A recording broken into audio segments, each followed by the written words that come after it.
turn it over to, I guess, Dave. Okay. Develop a master plan for the reservation to identify and preserve cultural sites. And it was an interesting experience for me for a lot of reasons. One of which is that in spite of having done over a half a century of archaeology in states around the Great Lakes, this is the first time I had ever actually been able to spend a lot of time on a landscape that is extraordinary. And the reason it's extraordinary is the heritage of sustainable lifeways that guides Menominee management of their lands. It doesn't take rocket science here to figure out what the boundaries of the Menominee Reservation are. Originally, in the Treaty of 1854, the Menominee tribe was requested and urged by the federal government to give up all their lands in Wisconsin and move to the Crow Wing area in Minnesota. The leadership of the tribe was certainly clever enough to say, before we do this, we ought to go up there and take a look at the place where they want us to move to. Having done that, they came back and said, we're not going, folks. It's not for us. We want to stay in our homeland where our ancestors are. And so the Treaty of 1854 in the Wolf River gave the tribe 10 townships. Now you notice in the lower left-hand corner, 12 townships. In the lower left-hand corner, there's a little bit of a different pattern here, and the reason is those 2 townships were ultimately deeded over to the Stockbridge Mound Sea tribe, who manage their lands very differently than the Menominee do, who practice sustained yield forestry. So today, the reservation consists of 10 townships, and this satellite image, it really puts substance to Marshall P. Coor's words about the Menominee Forest. Our forest is an island of timber in a sea of cleared lands. I was absolutely stunned at the kind of surface preservation that I saw when I began doing archaeological surveys and documenting sites on the reservation, because sites that I knew to be well over 1,000 years old were visible on the surface. They hadn't been plowed, they hadn't been graded. I'd done a lot of earlier work up in the Nicolet National Forest and didn't find much of anything unless it was terribly disturbed. A lot of that was due to the way in which the Forest Service managed their landscape, doing a lot of site preparation after clear cutting and then coming in with rock rakers and dozers and chains and whatever, so that much of the archaeological record in the forest has been destroyed. We only have a few bits and pieces that are left. The geography here is pretty straightforward. This is the Peshtigo Point, the mouth of the Menominee River, Green Bay, Big Badenoch, Little Badenoch, Fox River, Lake Winnebago, to give you some idea of where we are in the landscape. Next, please. Here I've outlined the limits of the Menominee Reservation and the site of the Back 40 mine to give you some idea of the proximity of these two. It's only about 40 miles as the crow flies between the reservation and the Back 40 mine site. And the area, of course, is really replete with oral traditions and histories that have been passed down by generations of Menominees about their own creation story.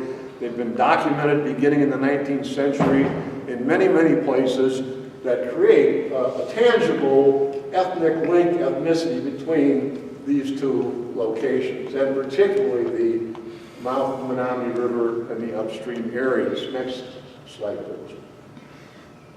The pictures that Dr. Geddes showed you give you some idea of this, but this will give you a little bit of a different orientation. This is probably out of date. This image is about 3 years old now, but this was the mine footprint as it appeared in some early images that I had, and it traces, the red line here tells you what properties are owned and within the mine site footprint.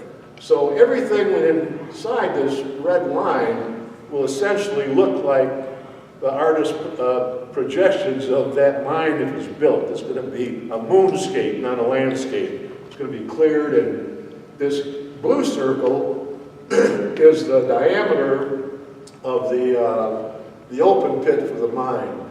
Within the footprint of this mine, there are at least 21 reported archaeological sites that are largely the work of Dr. Marla Buckmaster, who retired from Northern Michigan University several years ago. Her doctoral dissertation consisted of a survey and testing of a number of sites along the Menominee River on the Michigan side. Very little information on the Wisconsin side until quite recently. Marla Buckmaster's field work was done in the 1970s.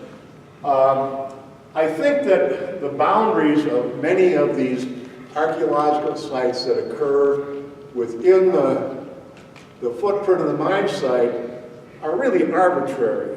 And what we're talking about is a landscape of related archaeological components. It's all tied together by over 3 miles of raised agricultural fields that extend all the way from north of Chalk Hill here down to pretty much close to the southern boundary of the mine site.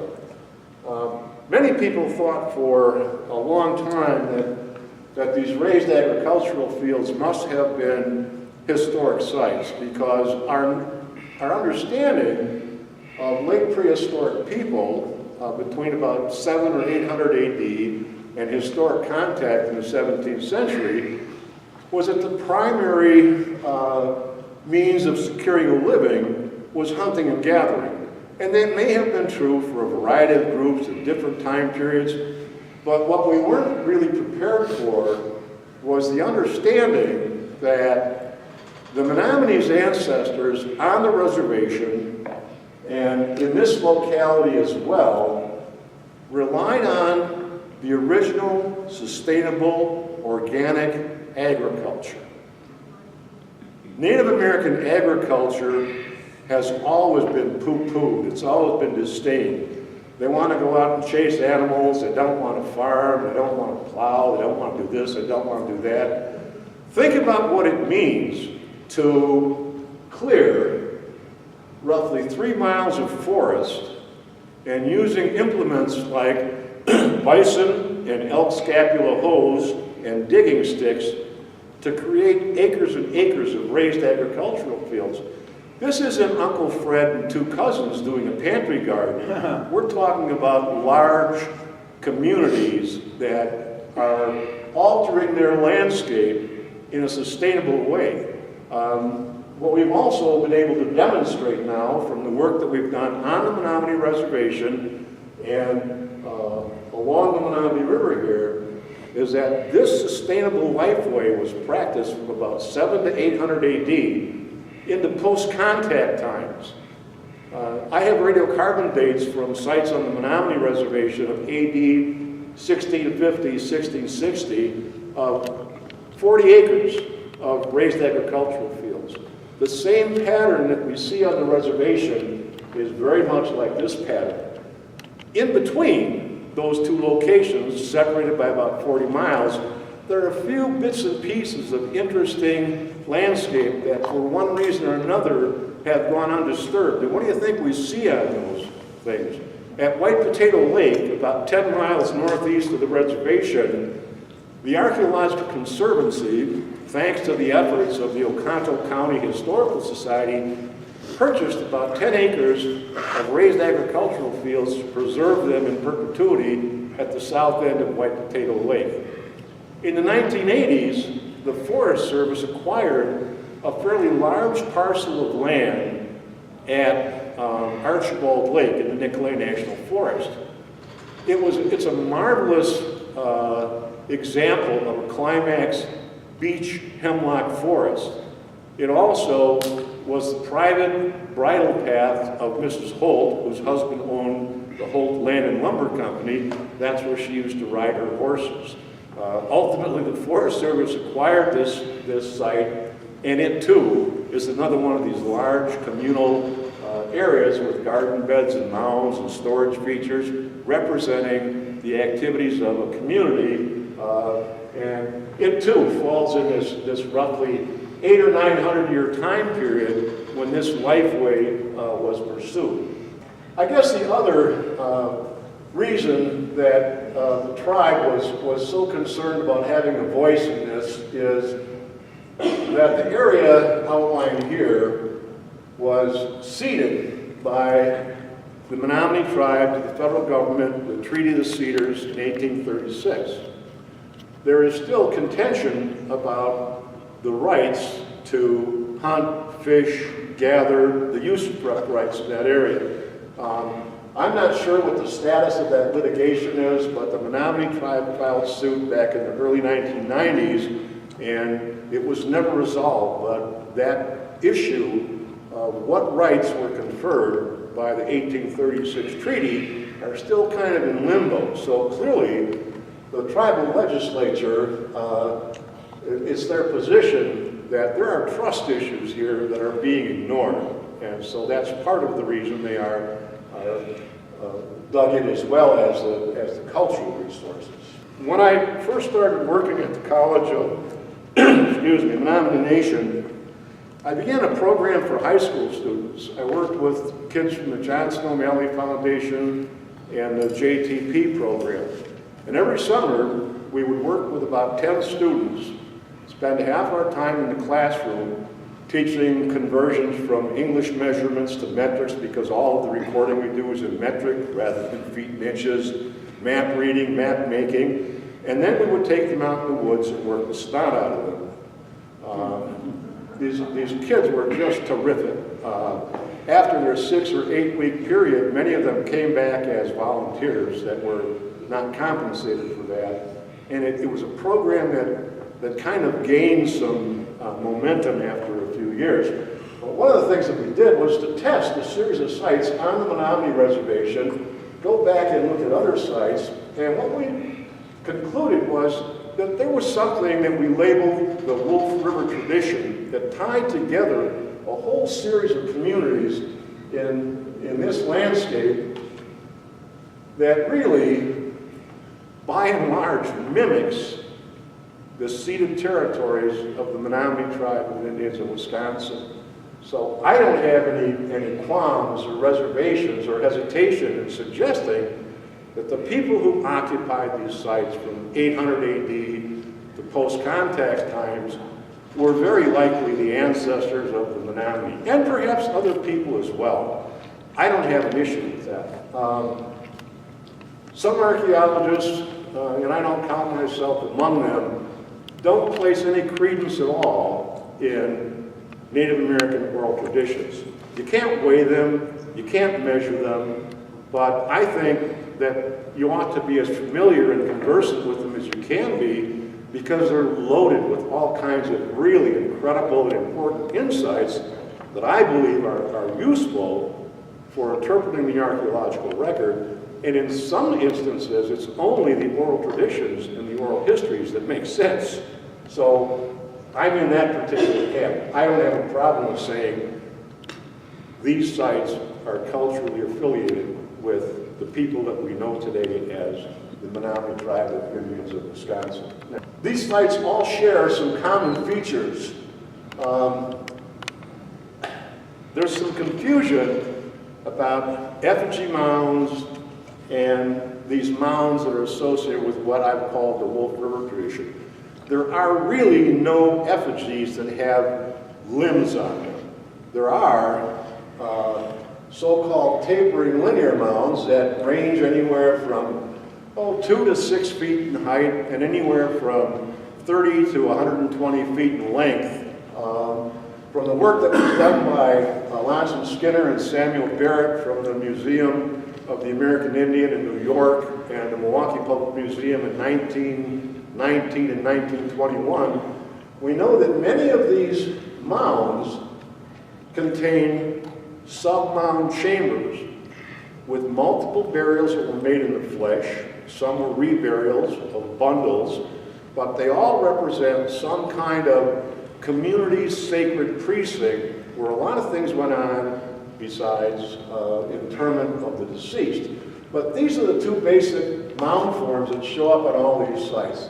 Conical mound, these two happen to be in county land on Oconto County, on the northwest shore of White Potato Lake.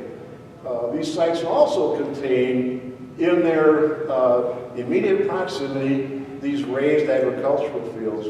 These are the fields that were purchased by the Archaeological Conservancy in Columbus, Ohio, that are maintained in perpetuity. Their only purpose is to preserve them, to keep them on the landscape. These are raised agricultural fields from one of the sites on the Menominee Reservation. And when I talked about working the snot out of those kids, one of the things that we have to do to make a really detailed map is to brush the understory and then delineate the bridges and ditches and map them. So that's, again, one of our annual kind of events. We also have sites that include hundreds and hundreds of storage features, pits, if you will, depressions. The whole forest floor around many of these sites is dimpled with these storage features. And one of the sites that I'd like to take credit for finding, but I didn't, it was something that the foresters found, and they called me and said, Doc, you ought to come out and take a look at this. There's something going on out here. And when I got onto that site, I could not believe it. It includes literally about 1,000 storage features whose origins you can still see on the surface. There are also acres and acres of these raised agricultural fields in a mound group, and obviously domestic structures and other aspects of the villages. We tested a half a dozen sites, and we were able to go back and look at the materials at the Milwaukee Public Museum and some of the materials in the Museum of Archaeology at the University of Michigan. And it's really curious that there are two kinds of material culture represented in these sites for ceramics. And they're always found together, but we don't know if one's later and one's earlier. Most people would assume that these plain surface shell-tempered pots and some small pinch pots postdate the woodland materials, that in other words are the most recent technology. Where we find shell-tempered pottery, we typically have adaptive strategies that relate to intensive corn horticulture. Now, I'm not going to test you on this, but I'm going to tell you that I have been told, and I'm not smart enough to verify it, but I have been told that one of the benefits that you get from having shell-tempered pottery, if you are ingesting a lot of corn, is that diets that are reliant on corn oftentimes result in a kind of a minor anemia called parodic hyperostosis. And what it does, it leaves little lesions and marks in the bone. And one of the ways that you offset this mild form of anemia is to add calcium carbonates to your diet. Crushed mussel shells are absolutely rich in calcium carbonates. So as you're making your mush in your shell-tempered pot, you're leaching carbonates out of those vessels to add to your food. That's the kind of stuff that is really hard to wrap your mind around.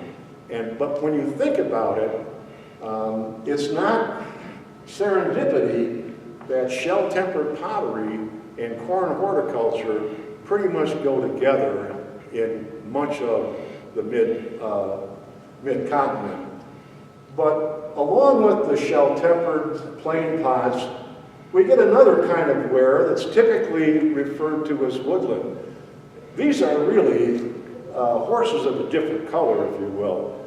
The woodland pottery is tempered not with crushed shell, but with granitic rock, mafic grit, crushed and mixed in with the clay to keep it from fire. The design motifs are incredibly elaborate, that are based on a very refined textile industry that is placed on the pot when it's fired, like a macrame, if you will, and burned off, leaving the reverse impression of this open fabric on the surface of the pot. They're very different kinds of material culture. How do you explain that? Well, if you take a quick look, for example, at the Menominee origin narrative, they talk about the two major divisions of the tribe. The Bear division, who relate to deities of the underworld, and the Thunderers, who relate to deities of the upper world. And the narrative says the Thunderers come from the south and bring with them the gift of corn, and they live together thereafter. I think the explanation of this, which ought not to be too difficult to prove archaeologically, represents two groups coming together and becoming what we know as the Menominee tribe at the point of contact. These materials have been radiocarbon dated anywhere from about 900 AD right up to historic contact. We have shell-tempered pottery from the Big Eddy West site on the Menominee Reservation that was found in the garden beds dating to AD 1650 and beyond. Is this the case? I don't know. The point is, if I had not taken the time to read those narratives that were recorded from Menominee elders by Hoffman and Keesing and many others, I would have never stumbled on this. Many of my colleagues placed me in the lunatic fringe for even suggesting that, but I think it's something that really needs to be carried forward and tested. So that may explain why we have such diametrically opposed realms of material culture, because this pottery has a much longer history on the landscape than this pottery. This stuff goes back to roughly 500 BC, and we can see it evolving in the western Great Lakes, ultimately culminating in these collared wares like point solid collards. So these things are equally at home on the sites on the Menominee Reservation and all of those sites that I showed you along the Menominee River. In between those two areas, we have much less data, of course, because there are urban centers in the Nicolet National Forest, and that landscape has been incredibly modified. Next.